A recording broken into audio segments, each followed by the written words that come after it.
Hermanos, buenos días. En el nombre del Señor Jesús, sean bienvenidos todos y cada uno de ustedes. Vamos a meditar en la palabra de Dios y vamos a estudiar un tema que se llama las finanzas en el hogar.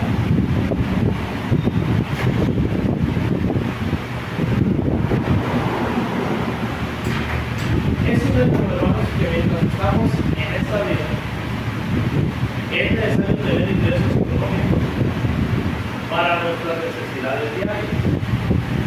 De hecho, la Biblia dice en Mateo capítulo 6 y versículo 32, algo que a veces a nosotros se nos olvida. Mateo capítulo 6 y versículo 32. Menciona cómo es que la gente incrédula, la gente que no tiene el temor de Dios, o que no pertenece al pueblo de Dios, su misión, su visión, su propósito en la vida es enfocarse en lo material. Dice ahí, porque los gentiles buscan todas estas cosas. Pero, y este es un pero positivo, vuestro Padre Celestial sabe que tenéis necesidad de estas cosas. Cuando Dios creó, hermanos, los cielos y la tierra, todo cuanto hay en ellos, cuando Dios creó los mares y los peces que lo habitan, lo hizo sabiendo las necesidades que nosotros tendríamos. De hecho, por eso la palabra de Dios dice desde Génesis capítulo 1 que todo eso va a ser para el sustento del hombre. Y lo mismo lo vuelve a decir en Génesis capítulo 9, versículo 1. Pero quiero que usted tenga en mente lo que dice Mateo 6:32 respecto a nuestras necesidades. Y nuestro Padre Celestial sabe de qué cosas tenemos nosotros necesidad. También en el libro de Mateo, vamos al capítulo 6, en el versículo 8. En el versículo 7 menciona de no hacer vanas repeticiones y de que no haya entre nosotros vana palabrería. Y luego menciona ahí en el versículo 8, porque nuestro Padre sabe de qué cosas tenemos necesidad antes que nosotros le pidamos. Así que cuando Dios creó el mundo, hermanos, lo hizo sabiendo de antemano las necesidades que nosotros habíamos de tener. Y desde allá, desde la eternidad, planeó proveernos, planeó darnos lo que nosotros necesitamos. Así que Él lo sabe, y lo sabe porque Él es nuestro creador. Vamos a hablar, pues, hermanos, de principios en relación a la economía. Y menciona, hermanos, para fortalecer nuestra familia. Pues muchas veces se dice que cuando el hambre entra por la puerta, le damos algo por la ventana. A veces se suben los ánimos, a veces se comienzan a haber pleitos, gritos, insultos, debido a las finanzas en el hogar. Acompáñame a la primera carta de Timoteo, capítulo 5, versículo 8.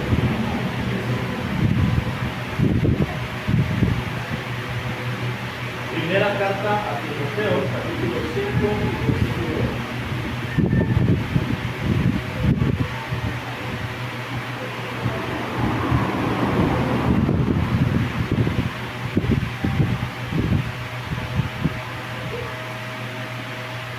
Fíjese lo que la palabra de Dios dice ahí. ¿Cómo ven nuestras finanzas en el hogar? Porque si alguno, o sea, quien quiera que sea, cualquiera de nosotros, que no provee para los suyos, y mayormente para los de su casa, dice ahí, ha negado la fe, y es peor que un incrédulo. ¿Se fija cómo Dios ve las finanzas como algo serio? Nosotros a veces nos sentimos orgullosos de que conocemos el Evangelio, de que hemos obedecido el Evangelio y que hemos descendido a las aguas de los y que somos salvos.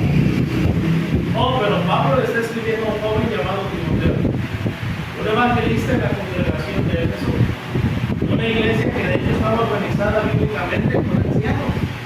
Tenía obispos en su congregación local. Se puede en Hechos 20, 17 en adelante y ver cómo es que tenía ancianos esa congregación.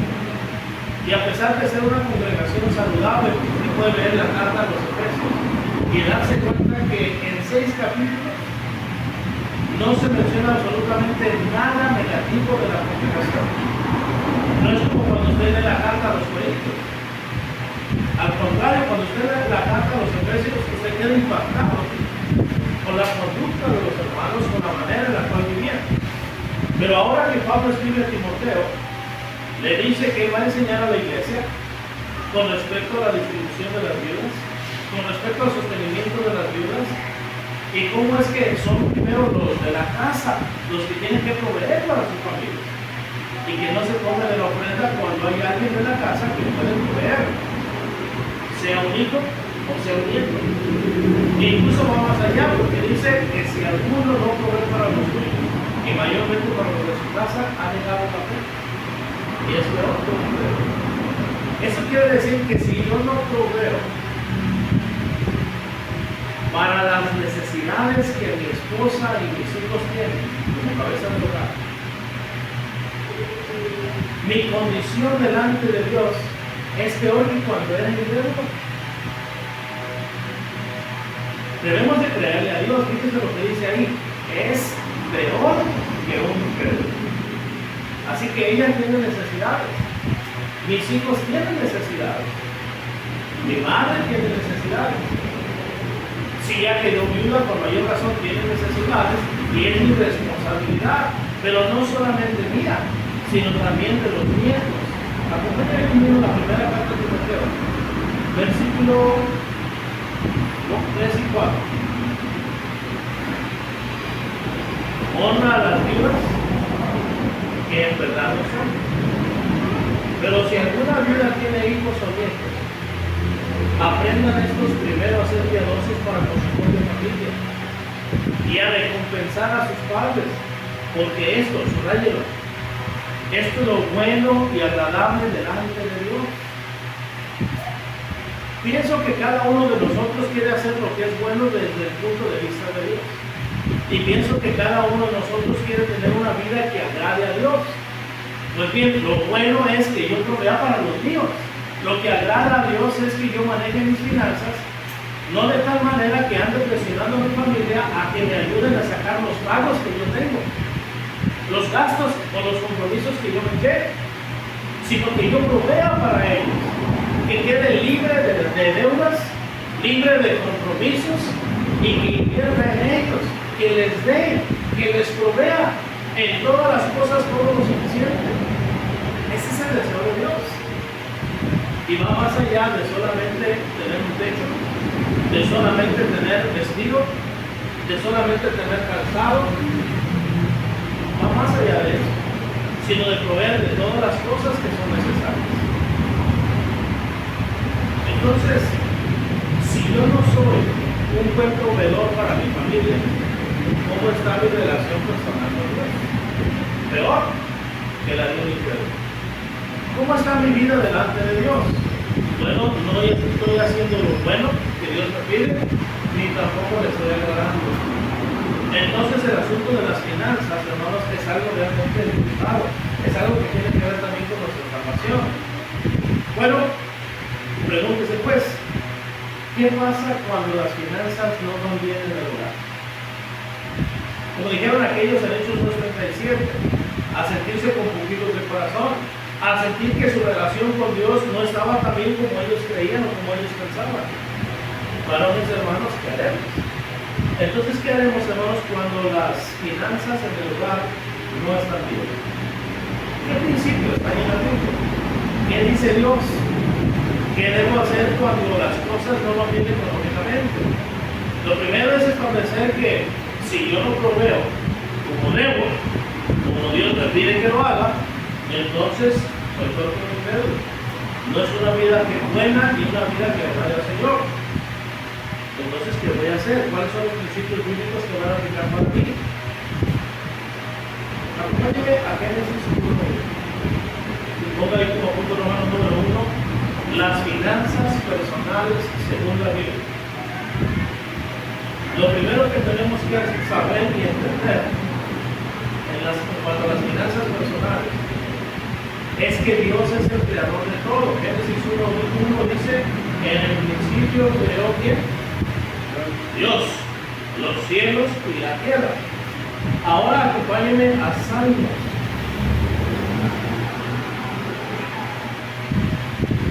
Salmo 24:1. Dice la palabra de Dios, de Jehová es la tierra y su plenitud, el mundo y los que en él habitan. Esa es una enseñanza muy poderosa. Ahorita les digo por qué. Pero primero acompáñenme a Salmo 50. Salmo 50, 11 y 12. Recuerden, Dios es el creador de todo, le pertenece a Dios, es de Jehová. Salmo 50, 11.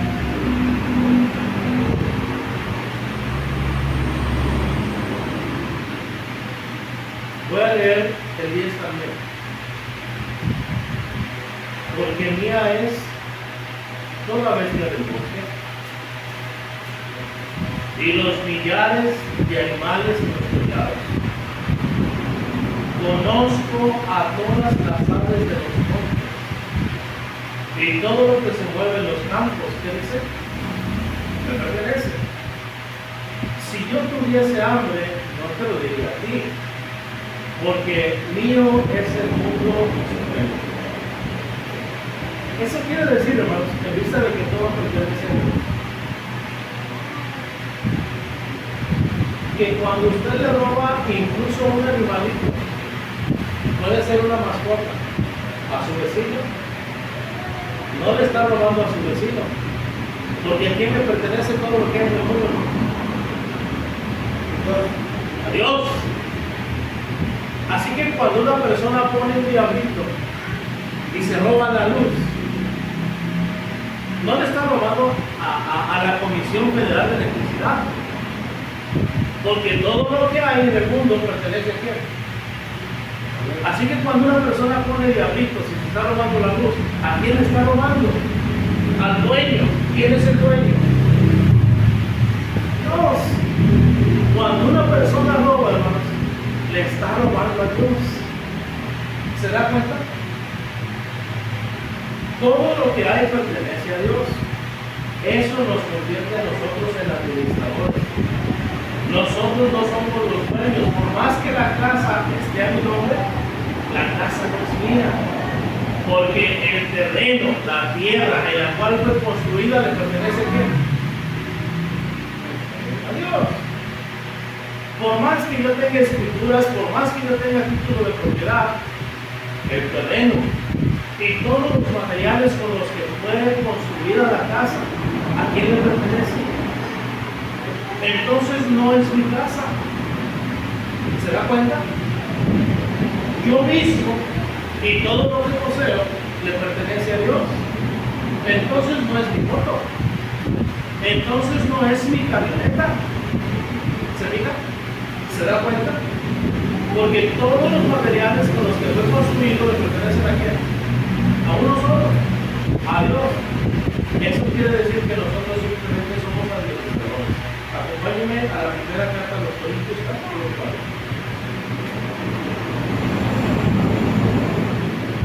Y versículo 2. Ahora bien, se requiere de los administradores.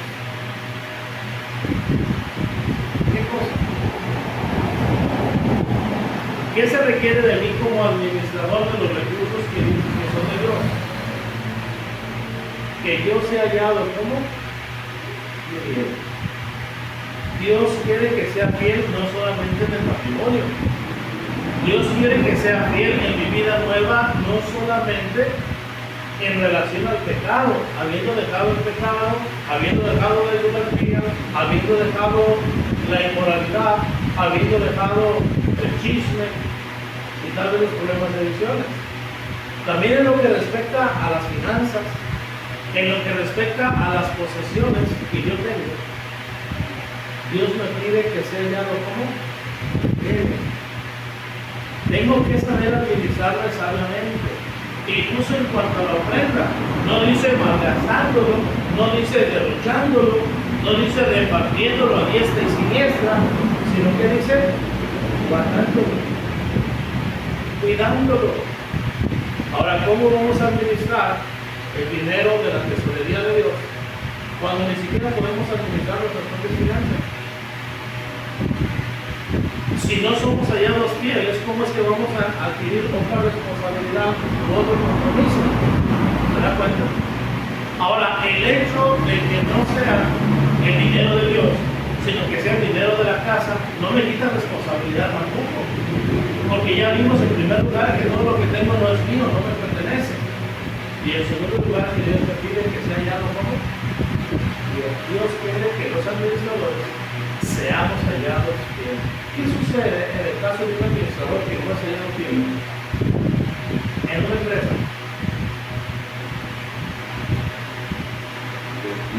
Lo despiden, ¿verdad? Y posiblemente que cáncer. Vaya. La empresa tiene que producir, la empresa tiene que generar, la empresa tiene que crecer. Bueno, tiene que crecer ¿para qué? Según 1 Timoteo 5:8. Para ir acumulando riquezas, para ir acumulando bienes, para tener una cuenta grande en el banco. ¿Para qué? Vamos a mirar por eso. Ya lo leímos. Lo escucho. Primera carta de Timoteo capítulo 5, versículo 1. El que no provee ¿para quién? Para los de su casa, para los suyos y mayormente para los de su casa. Ha negado la fe y es peor que el incrédulo. Entonces yo debo ser un buen administrador. Yo debo hacer crecer lo que Dios me ha dado con la meta, con el objetivo, con el propósito, la intención de que mi familia no carezca absolutamente nada. No es acumular dinero, no es hacerme más rico, no es tener otra empresa o otro negocio y seguir teniendo más, sino que lo que yo tengo, lo que Dios me ha dado, lo administre para que lo goce mi familia.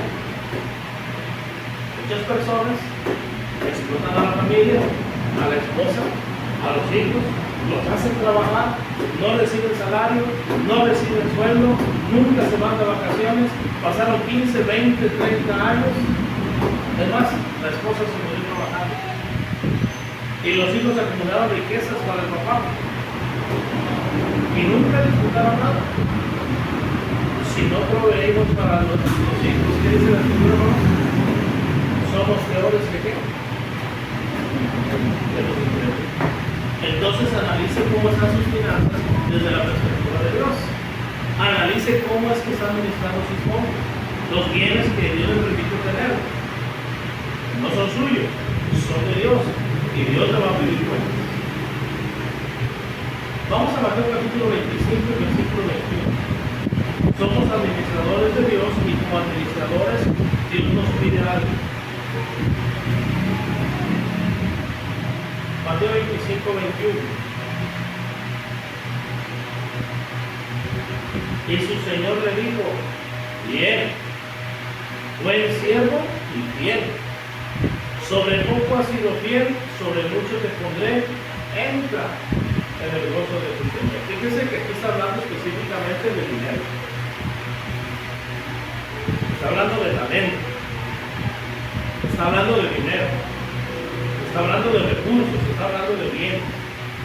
A uno le repartió 5, a otro le entregó 2, a otro le entregó 1. Y a los que lo trabajaron y lo multiplicaron, Dios le dijo: bien, buen siervo y fiel, sobre poco has sido fiel, sobre mucho te pondré, entra en el gozo de tu Señor. Así que no se nos debe olvidar, ¿no? Incluso mientras más tenemos, que en ningún momento dejamos de ser siervos de Dios. No se nos puede subir a la cabeza. No podemos mirar con desprecio ni humillar a los demás o a los que nos sirven, porque somos siervos de Dios. Y yo puedo ser muy feliz si soy un siervo fiel. Podré entrar en el gozo de Dios. Pero ¿qué sucederá, hermanos, si no soy un siervo fiel? Si no soy un siervo fiel. Dice el versículo 30. Versículo 30. Y al siervo infiel, echarle ¿dónde? En las tinieblas de afuera. Allí será el lloro y el crujir de Dios. Así que debemos ser buenos administradores. Somos administradores sin importar si es mucho o si es poco. Recuerde, a uno le dio 5, a otro le dio 2 y a otro le dio solamente un talento. Así que no importa si es mucho o si es poco, somos siervos de Dios, somos administradores de Dios y Dios quiere que seamos hallados fieles. Sea en lo material o sea en lo espiritual, Dios requiere fidelidad. Mateo capítulo 6, versículos 32 y 33. Porque los gentiles buscan todas estas cosas, pero nuestro Padre Celestial sabe que tenéis necesidad de todas estas cosas. Mas buscar primeramente el reino de Dios y su justicia y todas estas cosas que no serán añadidas. ¿Cómo puedo yo asegurarme de tener una buena economía, una buena finanza? O por lo menos que a mi familia nada le falte. Bueno, dice aquí, pero debo poner como prioridad buscar primeramente lo espiritual, el reino de Dios y su justicia. También decía el salmista, joven fui y he envejecido, y no he visto justo desamparado, ni su descendencia que me quiera. Entonces la clave del éxito en las finanzas está en siempre poner en primer lugar a Dios. Quiero poner como ejemplo a José. ¿No se acuerda de José en el Antiguo Testamento? En casa de su padre, él era el menor. Y aún así era el más prominente. Era el que tenía más.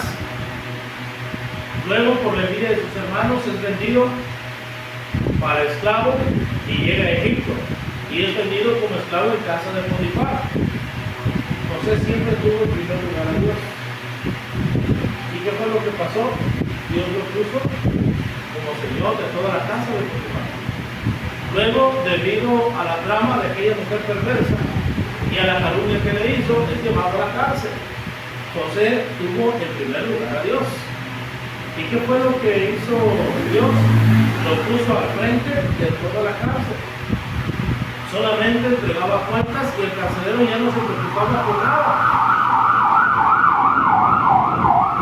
Pues todo lo había dejado a cargo de José. Lo mismo había hecho Potifar antes. De lo único que se preocupaba José es el Potifar era de qué? De comer. Todo lo demás lo hacía José. Más tarde, cuando sale de la cárcel, Dios lo pone como gobernador de Egipto. Incluso dice ahí textualmente que era como padre de Faraón. Era el segundo después de Faraón. Digamos nosotros, sería el virrey aquí en México, ¿verdad? Entonces, podemos ver nosotros cómo es que si usted pone en primer lugar a Dios, Dios lo pone también a usted en un lugar privilegiado, en una posición privilegiada. Ahora, no es que Dios prometa riquezas, pero si dicen todas estas cosas,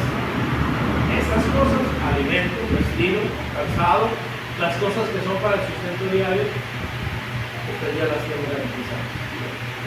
Porque Dios sabe que nosotros tenemos necesidad incluso antes que nosotros respiramos. Cuando Dios creó todo, lo hizo pensando en las necesidades que nosotros tenemos. Así que de antemano Dios ya proveyó para nuestra necesidad.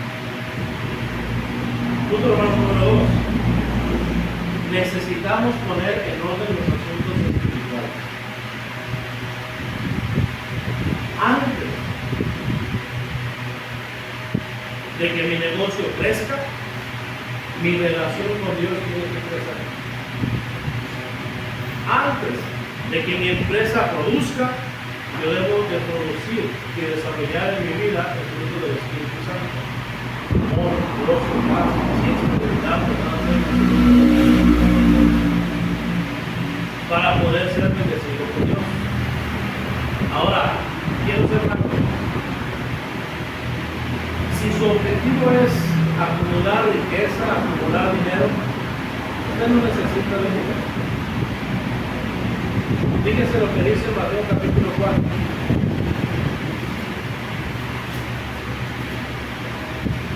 Versículo 8 y versículo 9. Otra vez le llevó el diablo a un monte muy alto, hablando de Jesús, y le mostró todos los reinos del mundo y la gloria de ellos. Y le dijo, todo esto te daré si postrado te me adorarás. Así que debemos considerar los peligros que hay.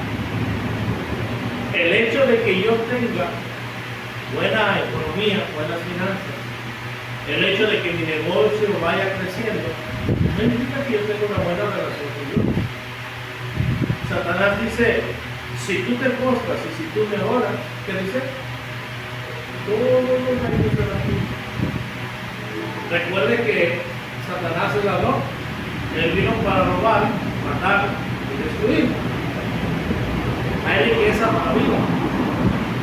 Sin embargo, Dios promete que si nosotros lo ponemos en primer lugar a Él y nos preocupamos por nuestra vida espiritual, y es una prioridad de nuestra vida, su sustento no nos va a faltar. Las cosas básicas, las cosas necesarias no nos van a faltar. Entonces, hermanos, los peligros que hay en las finanzas. Primera Timoteo capítulo 6, versículos 4 y 10.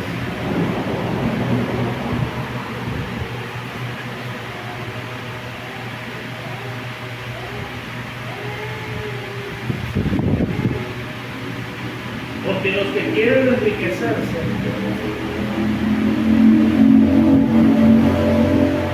caen en tentación y gasto, y en muchas codicias necias y dañosas que hunden a los hombres en destrucción y perdición. Porque raíz de todos los males es el amor al dinero, el cual, codiciando algunos, se extraviaron de la fe y fueron traspasados de muchos dolores. Quiero hacer énfasis en que el dinero no es el problema. El problema es el amor al dinero. Ese sí es un problema. No depende de si tenemos mucho o si tenemos poco para amar el dinero. La codicia viene como resultado de no amar a Dios. Usted puede hacer un análisis. ¿Qué tanto amo yo a Dios? Jesucristo dijo, si me amáis, ¿qué? Guardad mis mandamientos. Analice pues su relación personal con Dios. Las decisiones que en su vida espiritual ha estado tomando. Si hay pecado en su vida. Si hay pecado en su vida, entonces significa que usted ya dejó de amar a Dios. Está en desobediencia a Dios. Y si dejó de amar a Dios, y aún así ve que su negocio no ha disminuido, se mantiene o sigue creciendo, posiblemente es porque usted ama más al dinero que a Dios. Porque no es que Dios lo esté recompensando por haberse alejado de Dios. Es que el diablo mantiene esa ceguera espiritual, pone una venda en los ojos para hacerle creer que todo está bien, que todo va bien. Bueno, si Dios no estuviera contento conmigo, pues no tendría lo que tengo. No lo tiene porque Dios se lo dio. El diablo también da cosas. El diablo también provee. Se requiere de los administradores que cada uno sea hallado fiel. ¿Cómo es que soy hallado fiel? Poniendo en primer lugar mi vida espiritual. Poniendo en primer lugar mi relación personal con Dios. Tomando en cuenta que todo le pertenece a Dios y que yo solamente administro lo que Dios me ha permitido tener, sea mucho o sea poco. No podemos juzgar a una persona y amar a Dios por lo que tiene. Hay quienes aman el dinero a pesar de no tener nada. Hay quien pudiera no tener ni siquiera dónde vivir, o para comer, ni para unos zapatos. pero aman el dinero y sienten envidia de quien sí tiene y codician lo que otra persona tiene. Lo que realmente nos debe preocupar es el peligro de no amar a Dios. Acompáñenme a Romanos 12:16.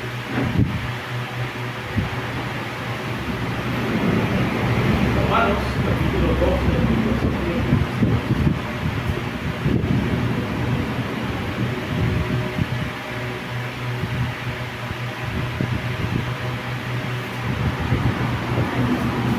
También hay peligro en tu hermano como resultado de no amar a Dios. Romanos 12:16.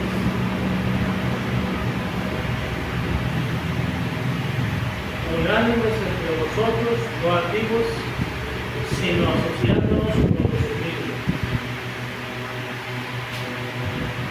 No seamos sabios en nuestra propia opinión. Ahora acompáñenme a 1 Corintios 11:17 para que veamos una aplicación de este principio. ¿Qué es lo que significa unánimos, no antiguos? ¿Qué significa eso de asociarnos con los humildes? 1 Corintios 11:17. En el caso particular de la iglesia en Corinto. Pero al anunciaros esto que sigue, dice Pablo, no nos alabo, porque no se están congregando para lo mejor, sino para lo peor. Pues en primer lugar, cuando os reunís como iglesia, oigo que hay entre vosotros división. Podríamos decir en una palabra más actual, que era el problema que había en Corinto, clasismo. ¿Alguien sabe lo que significa la palabra clasismo? Es racismo, pero por la clase social. Bueno, dice aquí, hay entre nosotros división. ¿Dónde quedan los versículos?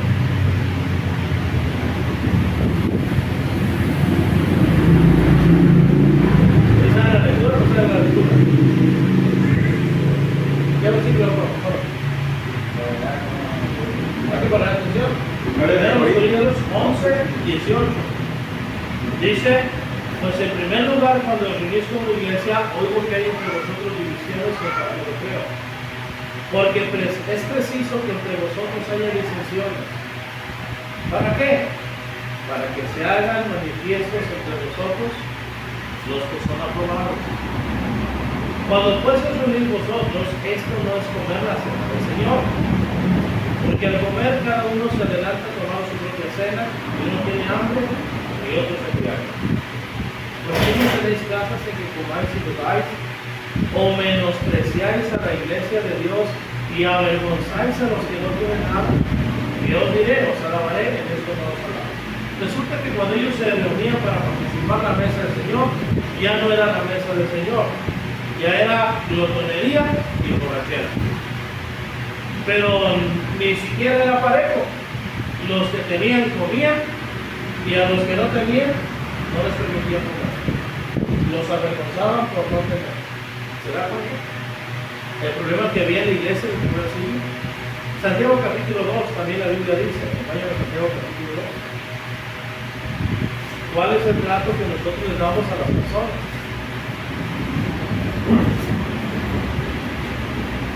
Santiago capítulo 2, del versículo 1 al versículo 9. Hermanos míos, que vuestra fe en nuestro glorioso Señor Jesucristo sea sin acepción de personas. Porque si en vuestra congregación entra un hombre con anillo de oro y con ropa espléndida, y también entra un pobre con vestido andrajoso, y miráis con agrado al que trae la ropa espléndida y le decís, siéntate tú aquí en buen lugar. Y decís al pobre, estate tú allí en pie, o siéntate aquí bajo el estado. No hacéis distinciones entre vosotros mismos y venís a ser jueces con malos pensamientos. Hermanos míos amados, oíd. No ha elegido Dios a los pobres de este mundo para que sean ricos en fe y herederos del reino que ha prometido a los que le aman. Pero vosotros habéis afrentado al pobre. No No os oprimen los ricos y no son ellos mismos los que os arrastran a los tribunales. No blasfeman ellos el buen nombre que fue invocado sobre nosotros. Si en verdad tú te la de algo conforme a las escrituras, amarás a tu prójimo como a ti mismo, bien hacéis. Pero si hacéis acepción de personas, cometéis pecado y quedáis convictos por la ley como transgresores. Entonces, hermanos, no puede haber entre nosotros disensiones, divisiones por clasismo o racismo, porque esto no agrada a Dios. El problema no es el dinero. El problema es el amor al dinero. El problema no es cuánto tengo, sino cuánto tienes. Si tienes más, te envidio y codicio lo que tienes. Y si no tienes, te desprecio porque no estás a mi nivel. Ese es el problema.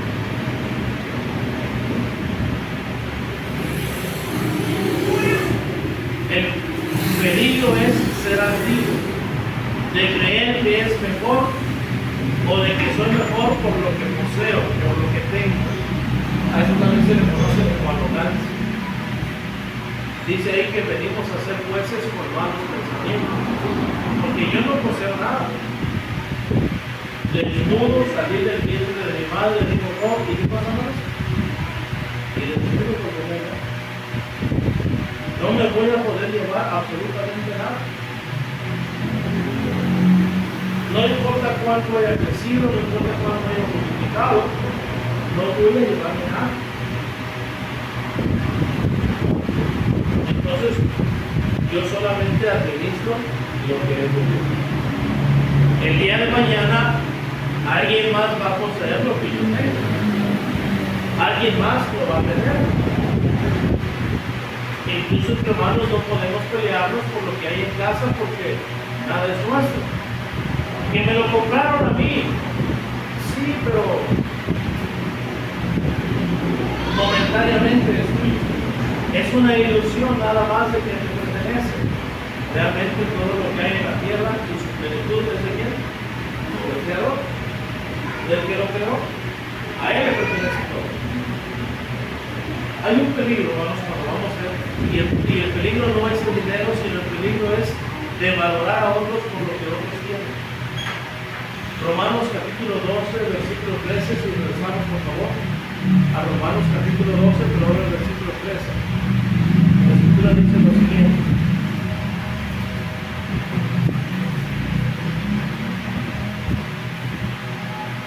Compartiendo para las necesidades de los santos, practicando la hospitalidad. Entonces, ¿por qué Dios me permite tener? ¿Para avergonzar al que no tiene?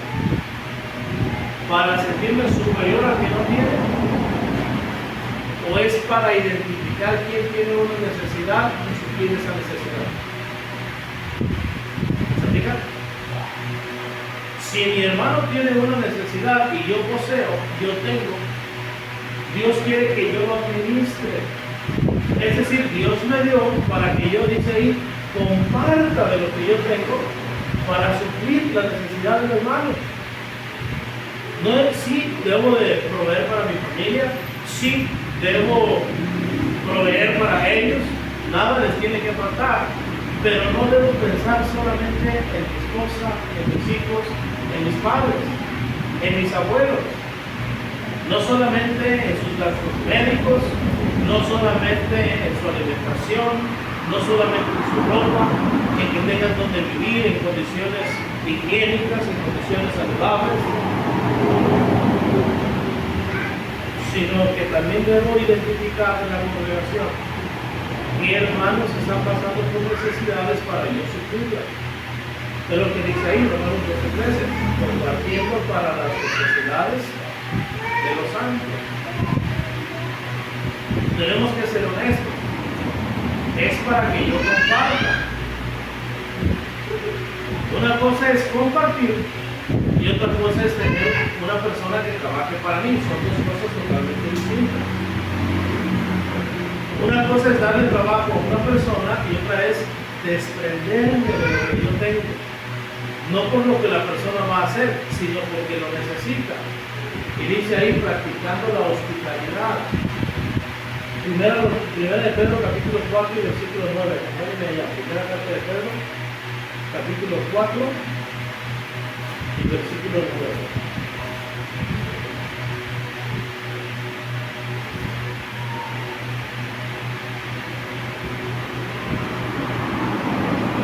Déjeme decirle que en la cultura hebrea, hospedar no era solamente aquí está un lugar donde puedes pasar la noche. Y lo aclaro, hermanos, para cuando lleguemos a tener campañas en un futuro. Hospedar no es solamente aquí se puede dormir el hermano, o aquí se puede dormir esta familia. Hospedar es todos tus gastos quedan bajo mi cargo. No solamente vas a pasar aquí la noche, sino que todo lo que hay en el refri y todo lo que hay en la alacena es para que dispongas de ello. Es para que comas como si fuera yo. Amarás a tu prójimo como a ti mismo. Entonces no es como que vamos a poner nombre y decir, bueno, esto es mío, no lo vayan a tocar. No, está en la casa, es para todos. Eso es hospedar. Hospedar es que si tienes algún gasto médico, va por mi cuenta. Yo te invité, eres mi huésped, eres mi responsabilidad, como si fueras uno más de mi familia, o como si fuera yo mismo. Estás bajo mi techo, estás bajo mi responsabilidad, yo soy responsable de ti. Ahora, 1 Pedro capítulo 4, versículo 9, en vista de que el hospedar no es solamente duérmete en mi casa, pasa aquí la noche, dice 1 Pedro 4, 9, hospedados los unos a los otros, ¿qué dice? Sin preocupaciones. No, porque cuando ese hermano come mucho, se acabó todo lo que viene del refri. Quédese callado. Si Dios le dio, es para que usted ¿qué? Comparta, se desprenda, para que aprenda a amar, para que aprenda a entregarse. Para eso Dios le permitió tener, para que usted se despoje de lo que es. Es más, fíjese aquí grado. Acompáñenme a la segunda carta de los Corintios, en el capítulo 8.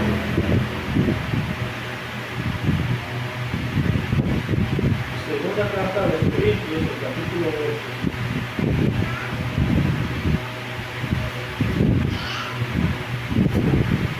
Versículos 8 y 9.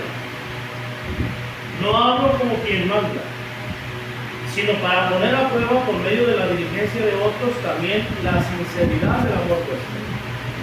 Porque ya conocéis la gracia de nuestro Señor Jesucristo, que por amor a vosotros, ¿qué dice?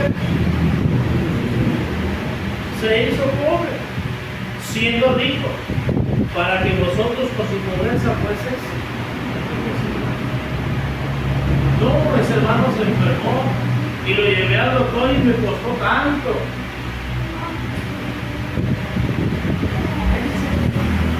No lo diga, no lo comente.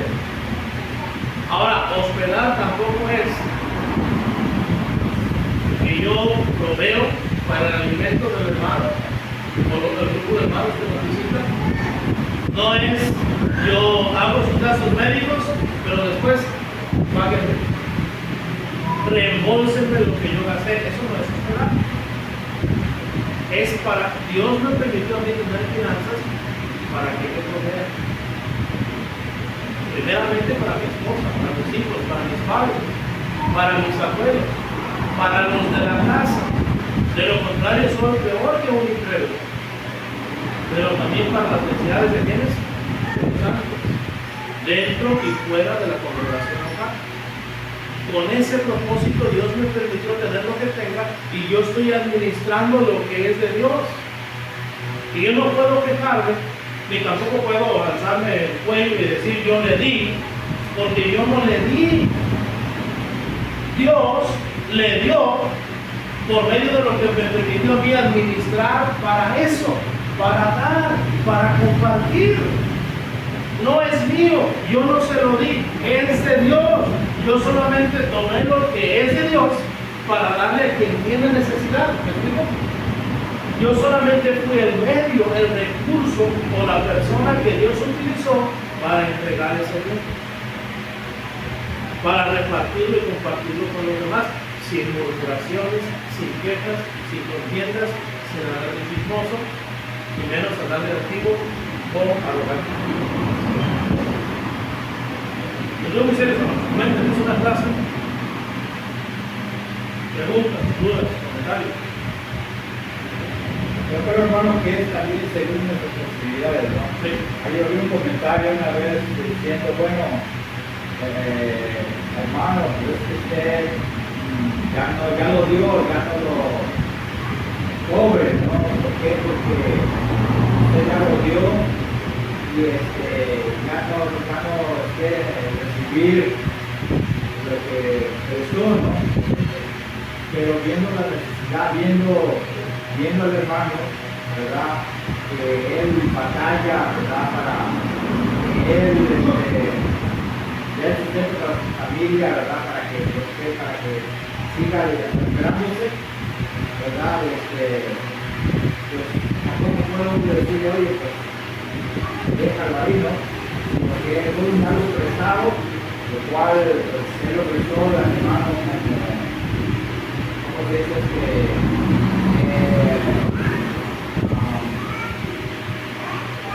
por amor no lo prestó y pues espera que te regreso, ¿no? Yo creo que es necesario que se regrese ese dinero, ¿no? Porque lo dio en la forma de préstamo, no de donación, y así es como yo creo que el Señor se agrada, ¿no? Vamos a ver cuál es el ejemplo que tenemos. Por ejemplo, en el libro de Hechos, para ver cuál es el precedente bíblico, qué es lo que se hacía en esos casos. Capítulo 11.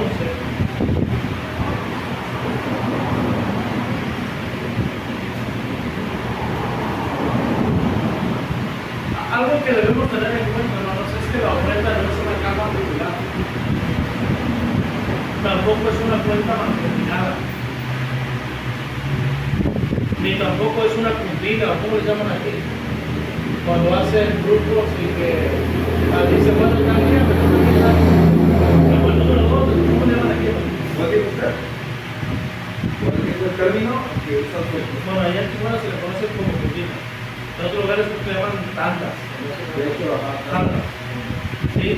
La ofrenda no es una tanda, no. Las ayudas que damos no son una tanda. Tampoco es una cuenta mancomunada. Como que bueno, ahí estoy haciendo mi ahorrito. Y hermano, ya calculando lo que yo ofrendé, déme tanto porque tengo esta necesidad. No. Para eso está el banco, para eso está la caja popular, para eso hay cajas de préstamo. En el libro de Hechos, capítulo 11, versículo 27 al versículo 30, fíjese cuál es el precedente bíblico. En aquellos días, unos profetas descendieron de Jerusalén a Antioquía, y levantándose uno de ellos, llamado Agabo, daba a entender por el Espíritu que vendría una gran hambre en toda la tierra aislada, la cual sucedió en tiempo de Claudio. Entonces los discípulos, cada uno conforme a lo que tenía, ahí está la clave, lo que tiene su mano. Si tiene bien, si no tiene, pues no se comprometa. No tiene, está en la misma situación, o tal vez una situación más difícil de la que se está exponiendo. Entonces, no ve, no tiene. Pero los que sí tienen, dice cada uno conforme a lo que tenía, determinaron enviar socorro a los hermanos que habitaban en Judea, lo cual en efecto hicieron, enviando a los ancianos por mano de Bernabé y de Saulo. Yo les pregunto, ¿qué era préstamo?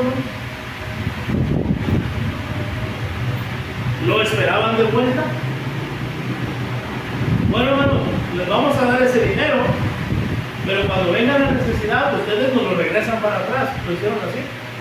En ese caso que se haga una parte de una columna, ¿verdad? Sí. Aparte. En ese caso, ¿qué clase de cristianos somos? La gente del mundo hace eso. ¿Sabes qué? Te doy, pero no se te olvide que me lo debes. No se te olvide que estás en deuda conmigo. Pero el caso del cristiano no es así. El caso del cristiano es, y eso sí quiero, aquí está, es tuyo. No lo espero de vuelta, no me lo vas a regresar, no estás en deuda conmigo.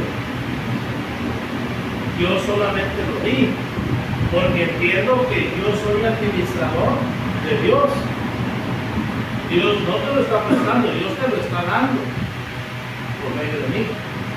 Pero yo creo que se llegó con un acuerdo, ¿verdad? Hermanos, también, ¿verdad? Que se presta dinero.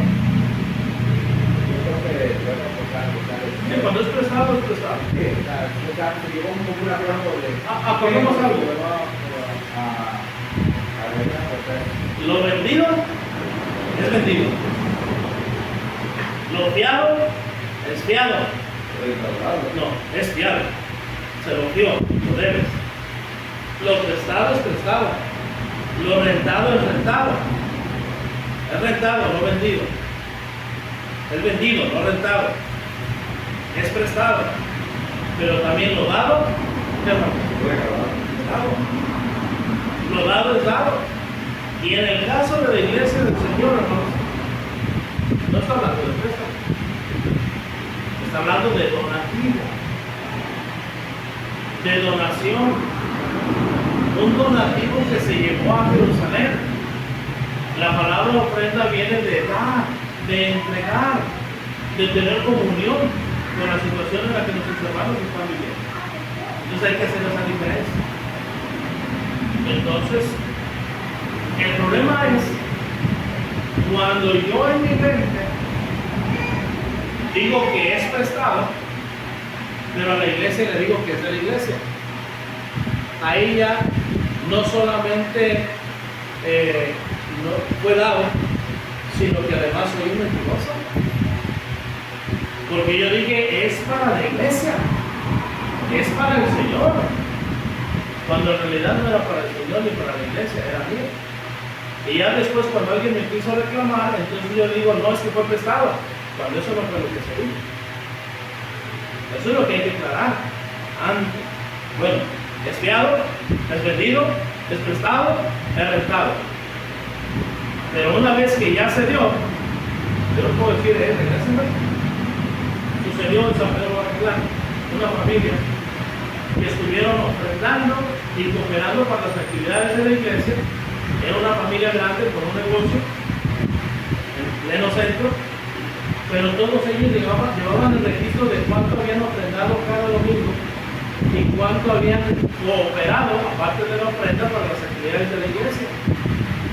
Y sucedió que cuando decidieron ellos abandonar la iglesia, fueron donde el predicador, yo estaba recién llegado a San Pedro Guatemala, y me sorprendió que el predicador dijeron, no, Freddy, ya no nos vamos a reunir aquí en este lugar. Y nosotros tenemos la cuenta de lo que hemos ofrendado y lo queremos de vuelta. Es que no era para el Señor, es que no era ofrenda. Lo vieron como qué, como una alcancía. Y la ofrenda y las donaciones que nosotros hacemos no son una alcancía. No es como en la carta popular, donde usted va y deposita y puede hacer retiros de vez en cuando. Eso no es, así no funciona la iglesia del Señor. Así funciona el mundo. La iglesia del Señor no es así. Mateo capítulo 6, versículo 25.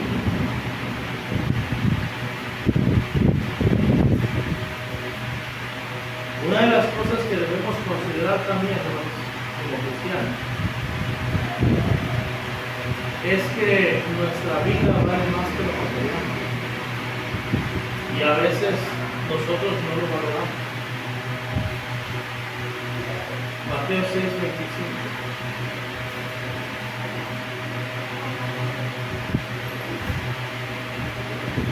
Por tanto os digo, no os afanéis por vuestra vida, que habéis de comer o que habéis de beber, ni por vuestro cuerpo, que habéis de vestir. ¿No es la vida más que el alimento y el cuerpo más que el descanso? Así que cuando las finanzas van mal en el hogar, necesitamos en primer lugar ver las finanzas desde una perspectiva bíblica. Eso nos va a incluir de ser egoístas o de ser arrogantes. Número 2, debemos considerar los principios bíblicos. Y número 3, necesitamos incluir a Dios en la solución. Pero eso lo veremos en la próxima clase, porque aquí no lo entendemos.